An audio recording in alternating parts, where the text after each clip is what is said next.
di Benteng hari ini. Tapi seperti biasa, sebelum kita lanjut jangan lupa untuk di like, share ke semua media sosial yang kalian punya dan aktifkan notifikasinya agar setiap video yang kami upload kalian orang pertama yang tonton.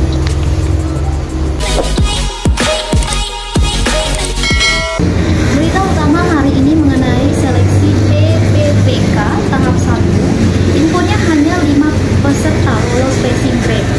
Dari Karangtinggi, pelaksanaan seleksi kompetensi pegawai pemerintah dengan perjanjian kerja atau bisa kita sebut P3K di Kabupaten Bengkulu Tengah untuk tahap 1 telah berakhir pada Sabtu 18 September lalu.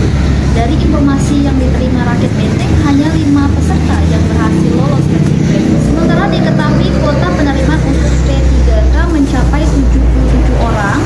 Di lapangan seleksi P3K yang juga Kacabdin Pendidikan Benteng Adang Perlindungan Esa MPD mengatakan menurut informasinya yang diterima hanya sekitar 5 orang yang lolos passing grade. Adang menuturkan banyaknya peserta yang tidak lolos lantaran terkendala pada tingginya ambang batas pada soal teknis. Sementara itu pada Sabtu 18 September lalu dari total 34 peserta yang mengikuti ujian susulan hanya dihadiri oleh 8 peserta. Sisanya 26 orang tidak hadir tanpa keterangan. Jika berpedoman pada aturan, peserta yang tidak ikut pada ujian susulan dapat mengikuti seleksi kompetensi kembali dengan mendaftarkan diri pada seleksi tahap 2. Nah, untuk berita selanjutnya mengenai anggaran Pilkades yang diusulkan menambah 600 juta rupiah. Dinas Pemberdayaan Masyarakat Desa atau DPMD Kabupaten Bengkulu Tengah tak tinggal diam untuk menyikapi keluhan sejumlah panitia pemilihan kepala desa terkait minimnya anggaran penyelenggaraan.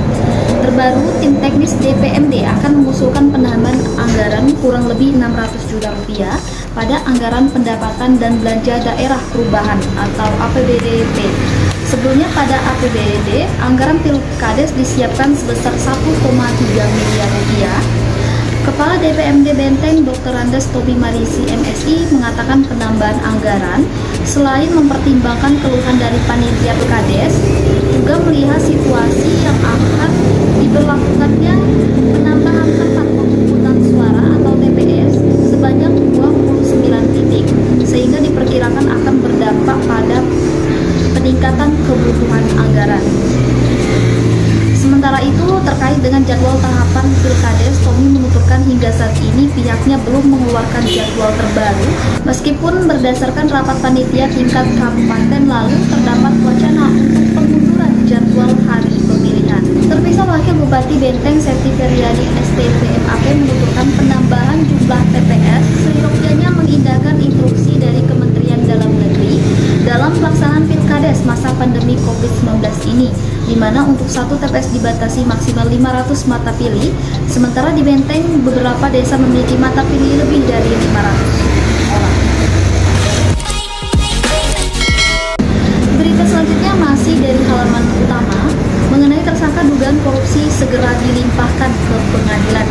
Dari Karangtinggi, Kejaksaan Negeri Kabupaten Bengkulu Tengah terus menggeber penyidikan kasus dugaan korupsi anggaran pendapatan dan belanja negara tahun 2019 pada Dinas Tenaga Kerja dan Transmigrasi. Berdasarkan berkas perkara ketiga tersangka MH mantan Kadis, EE mantan Kabid, dan AA mantan Kasih dalam waktu dekat ini hampir lengkap dan akan segera dilimpahkan ke pengadilan Tipikor Bengkulu. Kajari Benteng Triwidodo SHMH menyampaikan jika ketiga tersangka saat ini masih menjalani pemeriksaan dalam proses melengkapi berkas. Untuk tersangka lainnya, Tri belum dapat memastikan hal tersebut lantaran akan dilihat dari hasil persidangan nantinya. Untuk diketahui berdasarkan hasil penyidikan, adapun dana APBN dipergunakan untuk program penempatan dan pemberdayaan tenaga kerja dan pembangunan infrastruktur dengan anggaran yang mencapai 1.059.410.000 rupiah. Dari segi hasil pengecekan langsung dengan meminta bantuan dari tim teknis Dinas Pekerjaan dan Penataan Keuangan, untuk jalan padat karya ditemukan adanya kekurangan volume dan ketidaksesuaian material pada rancangan anggaran biaya.